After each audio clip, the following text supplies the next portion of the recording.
Santo.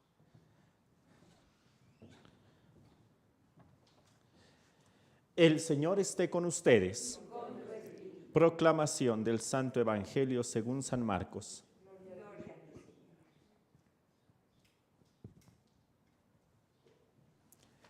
Un día, al atardecer, Jesús dijo a sus discípulos: «Vamos a la otra orilla del lago».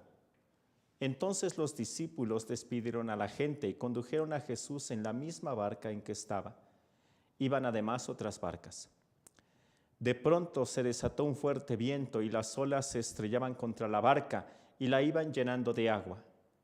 Jesús dormía en la popa, reclinado sobre un cojín.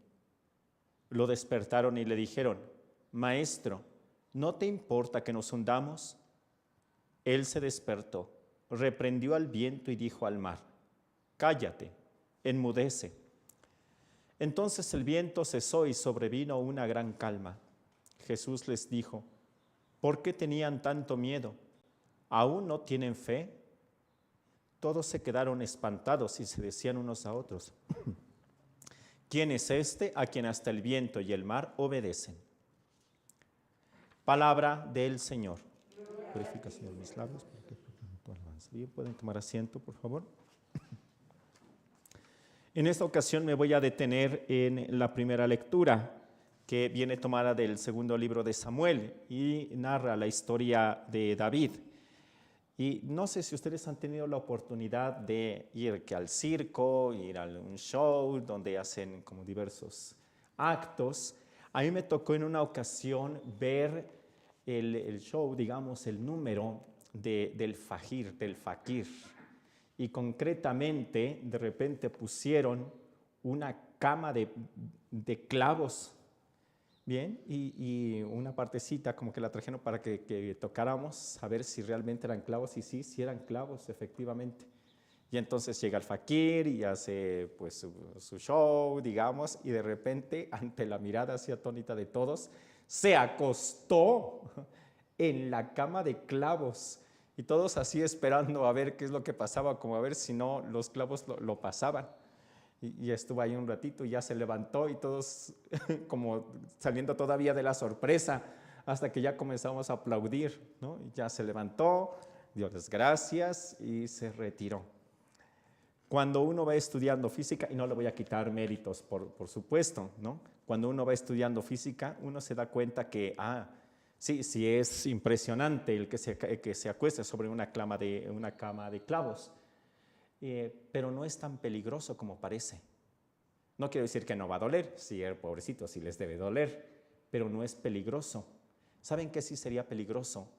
Sería peligroso que se acostara sobre un solo clavo. Eso sí sería fatal para el fakir. Entre más clavos hay, entonces el peso se distribuye, el peso del cuerpo, y eso hace que el cuerpo se mantenga arriba. Pero ahí sí se acuesta sobre un solo clavo, porque entonces ahora sí lo atraviesa completamente. Todo esto ¿por qué? Escuchamos en la primera lectura el juicio acerca de David, y para entenderlo les voy a contar rápidamente lo que sucedió antes. Vamos a rebobinar, vamos a irnos atrás de la historia. ¿Qué pasó antes? Resulta que el rey David estaba en un periodo de guerra y él estaba con todos sus servidores, quería reunir todo el pueblo de Israel, y había diversos grupos que estaban en contra. Entonces él comienza una política de guerra, de conquista, para llegar a todos los lugares y extender su reino. Pues en una ocasión él estaba con todos sus ministros, listos para la guerra. Solo faltaba el rey David, y resulta que el rey David estaba acostado. Le dio flojera, estaba viendo su serie de Netflix y dijo: yo no voy. Y entonces le manda a decir al ministro de guerra que él no iba a ir, que se sentía mal. Todos se van a la guerra, menos el rey David. Lo que sucedió que ya se levantó tarde el rey David y a lo lejos vio una chica muy guapa que se estaba bañando. Comenzaron aquí los problemas, porque el rey David se le quedó viendo y entonces pidió a uno de sus servidores que buscara información acerca de esta chica. Y le dijo: muy bien, se llama Betsabé, pero está casada. Y tiene su esposo, que es uno de tus soldados. Se llama Urías, el hitita. Entonces, pues ya está casada. ¿Y qué hace el rey David? De todos modos, la enamora y con ella va a tener un hijo. El rey David, pues es el rey, ¿cómo va a quedar mal ante los demás? Y comienza a solucionar él solo lo que había ocasionado ese problema. ¿Qué fue lo que hizo? Él manda llamar a Urías, lo convence para que esté con su esposa, no sucede porque además Urías realmente era un hombre muy recto. Y entonces el rey David decide solucionar de una manera trágica la situación, manda a matar a Urías. ¿Y cómo lo manda a matar? Le dice al ministro de guerra que lo coloque en la parte más feroz de la batalla y una vez estando ahí, que lo abandone. El rey David escribió la carta con las instrucciones para que muriera. ¿Y qué creen? Se la dio a Urías. Y Urías no leyó la carta. Urías llevaba en sus manos su sentencia de muerte. Y eso fue lo que sucedió. Pero a Dios no le gustó. Y fue entonces que le dijo al profeta Natán que fuera con el rey David y que le dijera que lo que había hecho había estado muy mal y que no había sido correcto ni a los ojos de los hombres y que no iba a quedar oculto a los ojos de Dios. Y este es el pasaje que nosotros escuchamos ahora en esta primera lectura. Llega el profeta Natán con el rey David y le hace un cuentito de una ovejita y del hombre rico y del hombre pobre. Le muestra una situación de injusticia y el rey David se levanta furioso y le dice: te exijo que me digas quién es este hombre, quién es ese hombre que ha cometido esa injusticia, mató la ovejita del pobre cuando el otro tenía muchas ovejitas. Ese hombre es reo de muerte. Y es cuando el profeta le dice: majestad, ese hombre eres tú. Y es entonces cuando David se da cuenta que ha sido descubierto. Y el profeta le dice: no porque yo te haya estado investigando, sino porque Dios lo sabe y no hay nada oculto para él. ¿Por qué esta lectura justamente dentro de la Sagrada Liturgia? ¿Y por qué el cuento que les conté al inicio? Todos tenemos diversos problemas. Todos tenemos circunstancias en las que por un motivo, para quedar bien, para salir en el momento de la situación, queremos ir acomodando nosotros solos la situación, cuando en ocasiones esa situación puede llegar a ser grave. Pero ¿qué hacemos? Tratamos de solucionar solos el problema.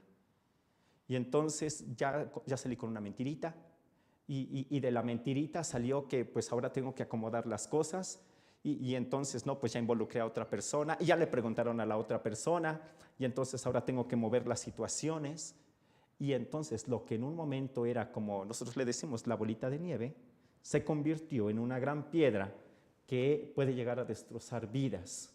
Y es lo que le pasó al rey David. Cuando el profeta se presenta ante David, le dice: el Señor ya lo sabía. El punto es, ¿por qué no hablaste cuando se podía solucionar la cuestión? Fue solamente un gusto tuyo. Comenzó con tu flojera, comenzó con tu soberbia, comenzó con tu lujuria. ¿Y cómo terminó? Terminaste como asesino de un hombre justo. Y eso Dios no lo va a permitir. En lugar de haberte acostado sobre un solo clavo, pudiste haber pedido ayuda al Señor y entre varios hubiéramos visto cómo solucionar la cuestión, pero quisiste hacerlo tú solo y eso te llevó a estas consecuencias.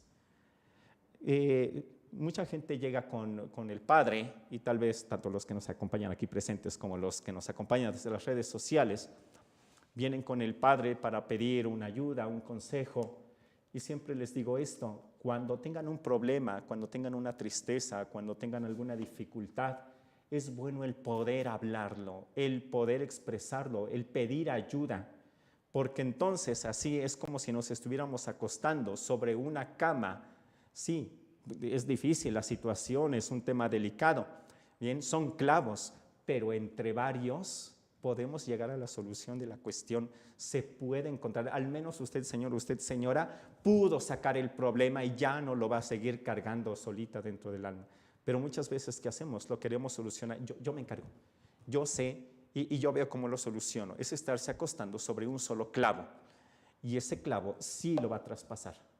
Sí lo va a traspasar. Eso fue lo que le pasó al rey David y hoy en esta Sagrada Liturgia, en las lecturas, nos recuerda esto, que lo más importante, pedir ayuda, ayuda muchísimo. Cuando uno está en medio de una dificultad, el poder hablarlo, el pedir ayuda, pedir un consejo, pedir una orientación, siendo muy sinceros, porque entonces ahora sí no solo estamos distribuyendo el problema, más cabezas piensan mejor que una. Y lo más importante, y esto fue lo que le faltó al rey David, confían mucho en Dios. Es que si digo, es de que si abro esta cuestión va a haber estas consecuencias.